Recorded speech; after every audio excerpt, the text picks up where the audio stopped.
Praise the Lord, जय मसीह की दोस्तों। मैं इस वक्त नेपाल में हूँ और आप देख रहे होंगे यहाँ पर बहुत सुंदर नज़ारा है। वहाँ पर छोटे छोटे, थोड़ा जूम करके दिखाइए नेपाल के घर कैसे होते हैं।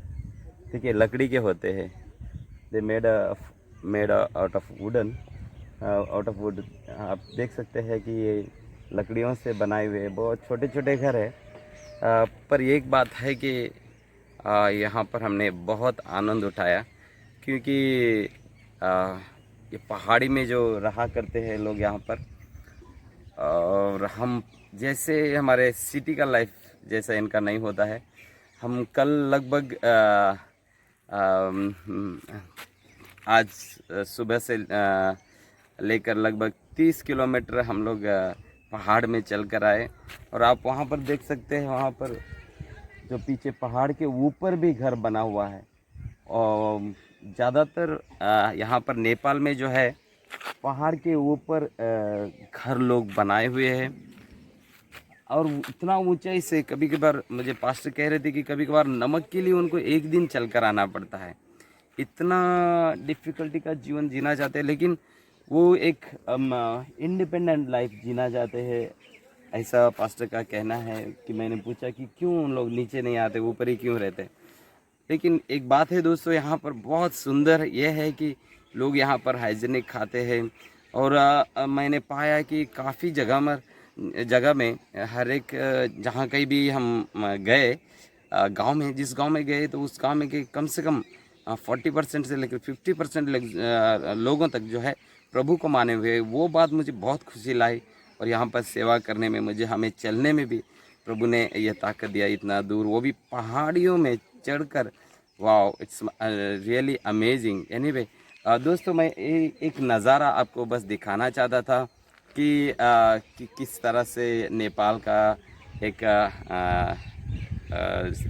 नज़ारा होता है, उसको आपने दिखाया। लेकिन हालांकि मैं आपके लिए एक सुसमाचार या एक शुभ संदेश लाया हूँ। और शुभ संदेश ये है, यहाँ पर लोग निश्चिंत है, क्योंकि इनको न्यूज़ नहीं पहुँचता है। यहाँ पर टीवी बहुत कम चलती है, न्यूज़ लोगों को कम चलता है। तो यहाँ पर निश्चिंत मैंने देखा लोगों को कि काफ़ी सारे आज हमारे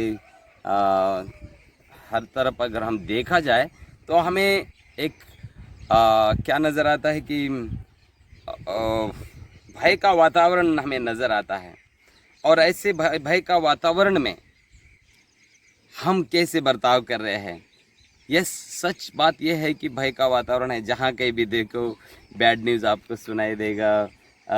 पता नहीं कब कहाँ से क्या हो जाएगा। कल मैं एक दुकान में गया था, वो दुकान वाला एक दूसरे से बात कर रहे थे कि अगर यूक्रेन और रशिया के बीच में ये जो युद्ध चल रहा है, अगर परमाणु अगर ब्लास्ट हो जाएगा, पता नहीं कितने लोगों को इसका असर, बुरा असर होगा, कितने लोग इफेक्ट होंगे। तो मतलब मैं यही कहना चाहता हूँ दोस्तों कि चारों तरफ जो है भय का वातावरण है, लेकिन हमारे प्रभु के लोगों के लिए क्या हमें ये भय खाना है?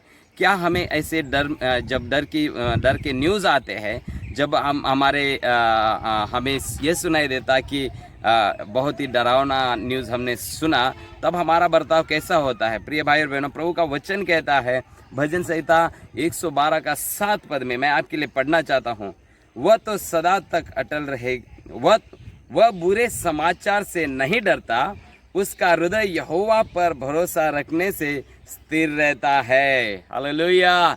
परमेश्वर के ऊपर भरोसा रखने के कारण वो डर के न्यूज़ से, यानी कि भय के उस समाचार से नहीं डरता, नहीं डरेगा। प्रिय भाई बहनों, हम जो मसीह लोग हैं, हम प्रभु के लोग हैं, जो प्रभु पर हम विश्वास करते हैं, हमें कोई भी भय का, हमें अगर न्यूज़ सुनाई दे, अगर भय का हमें समाचार हमें आए, तो हमें कदापि नहीं डरना है।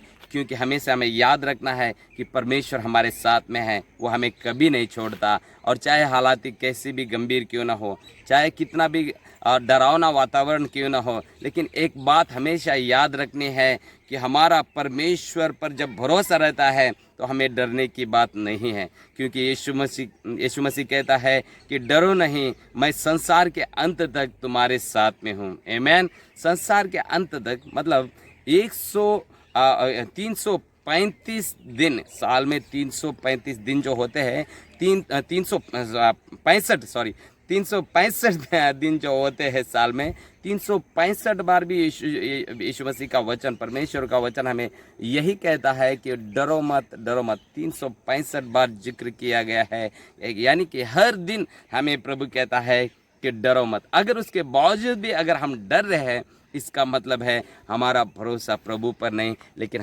हमारे खुद के ताकत पर हो सकता है, या हमारे खुद के सोच पर हो सकता है। प्रिय भाई और बहनों, मैं आपको बताना चाहता हूँ कि यीशु मसीह हमको कभी नहीं भूला है, वो हमें कभी नहीं छोड़ेगा। उसने कहा है कि मैं तुम्हें कभी न त्यागूंगा और कभी न छोड़ूंगा। प्रिय भाई और बहनों, आइए हम हमारे पूरे भरोसे को प्रभु पर रखें और कोई बुरी ऐसी समाचार आने से कभी न डगमगाए, कभी न डरे, और निडर होकर हम प्रभु में आगे बढ़ते रहें, सेवा काम करते रहें।